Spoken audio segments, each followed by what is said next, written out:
tao anatin'ny fahadalana nanandramako reo karazam-pahotana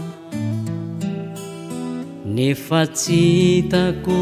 zay naso veriko ny fotoanako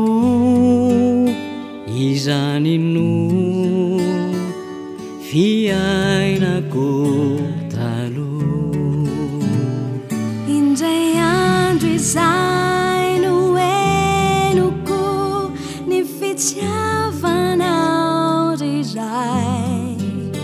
zay nanoloranao ny zanakao tokana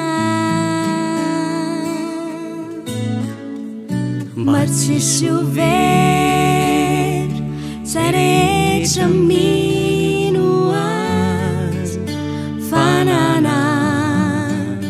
fiainana iainana mandrakizay fa ianao aza manamafy ny fonao ny tompoanye mbola miandry anao fa ianao aza manamafy ny fonao mbola tsy taranye ny fiverenana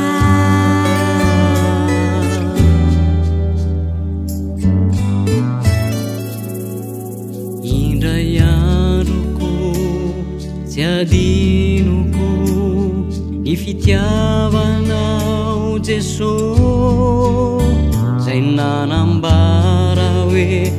makanesa ty amiko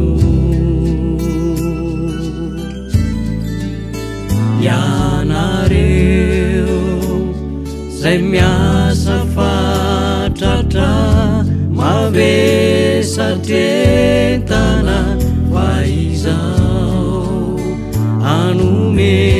fitsarana feno zany fo latsatrano masoko na eno izany teny maminao zany reo faratsina teo aloha miampizany ny ambopo efenao ho fomadio sy vaovao fa ianao aza manamafy ny fonao ny tompoane mbola miandry anao